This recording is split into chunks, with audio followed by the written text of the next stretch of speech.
I self professor doctor Deepak Singh. Asthma यानी दम्मा।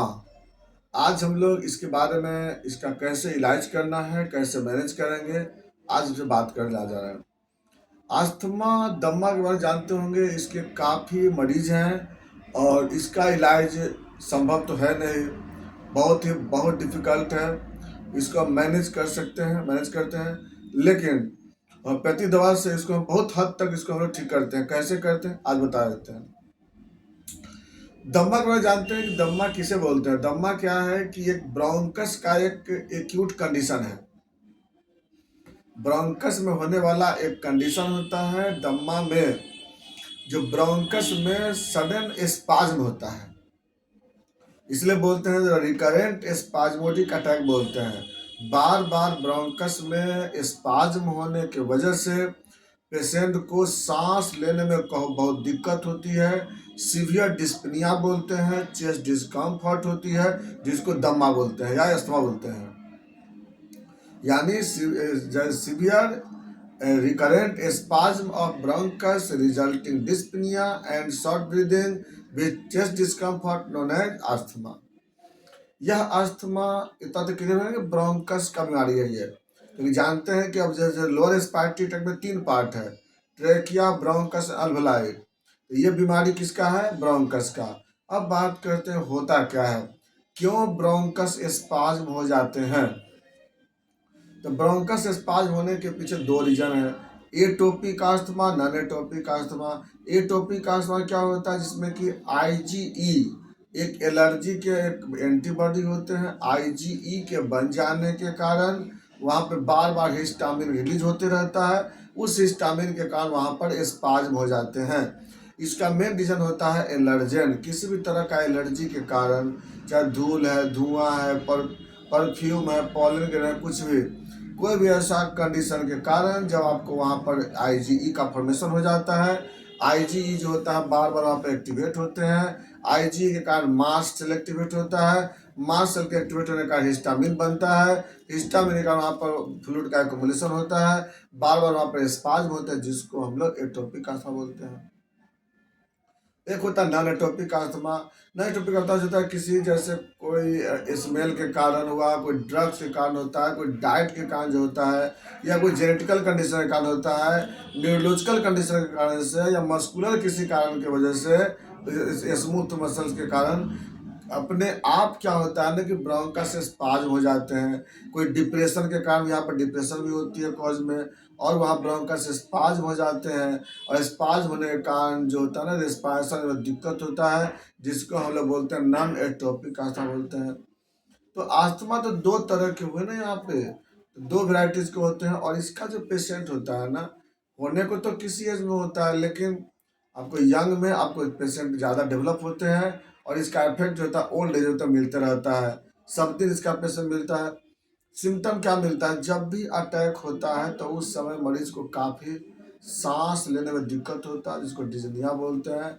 Short breathing होता है, चेस्ट में डिस्कम्फर्ट होता है, बहुत सारे पेशेंट को खांसी होता है, ऐसे तो होते हैं उसमें ड्राई कफ, लेकिन अटैक के समय कभी कभी वेट कफ हो जाते हैं, लेकिन ऐसे हर समय रहता है ड्राई कफ रहता है पेशेंट को। रिस्पायरेशन रेट तेज हो जाता है, चेहरा पे जो होता है ना वो आपको साइनोसिस मिलता है, पेल कलर के फेस हो जाते हैं, ब्लूइश कलर के आपको नेल हो जाते हैं। ये सब जो होता है अटैक के समय होता है।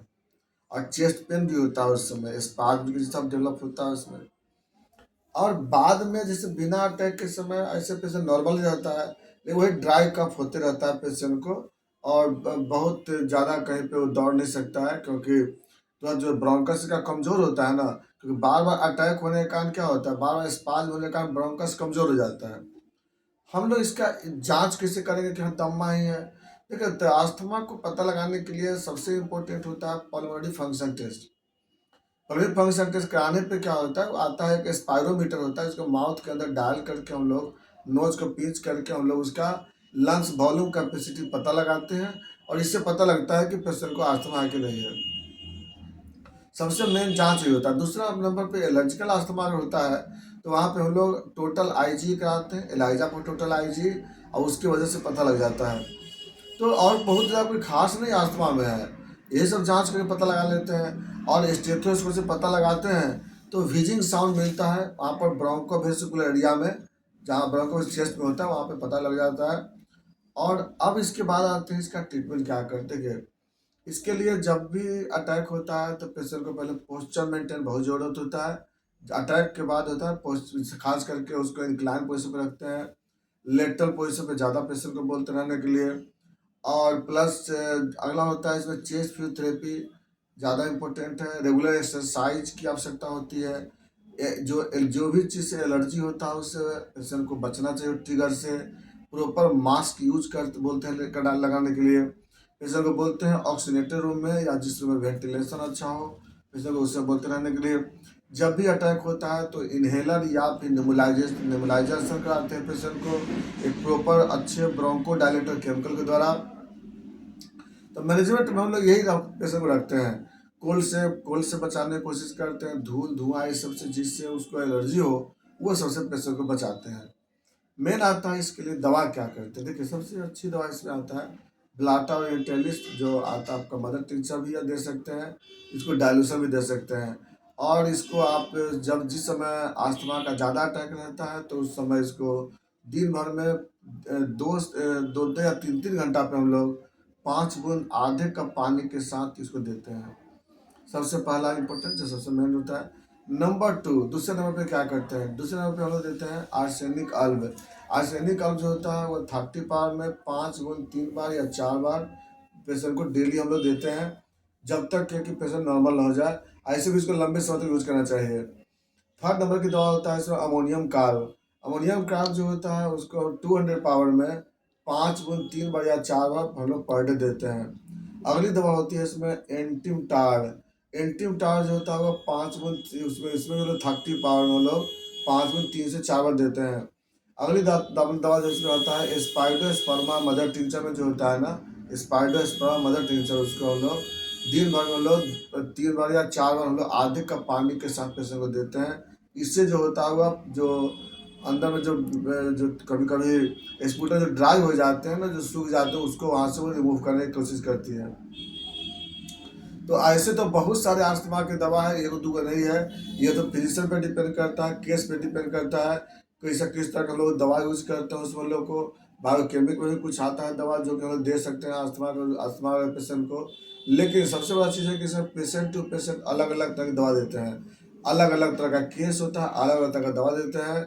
ऐसे विदाउट फिजिशियन का ऐसे दवा नहीं देना चाहिए, क्योंकि जरूरी नहीं है कि पता ये लगाना है कि अस्थमा है या सीओपीडी है, क्रोनिक ब्रोंकाइटिस है, ब्रोंकिटिस है, इम्फाइसीमा है, क्योंकि बहुत सारे केस में तो एक ही जैसा सिम्टम मिलता है।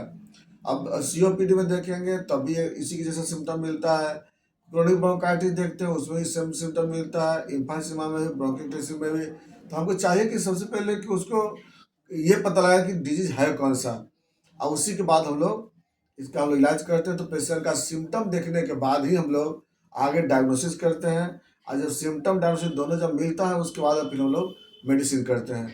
ये था आपको अस्थमा का दवा, अस्थमा का ट्रीटमेंट। बाकी बातें नेक्स्ट वीडियो में। Thanks for watching.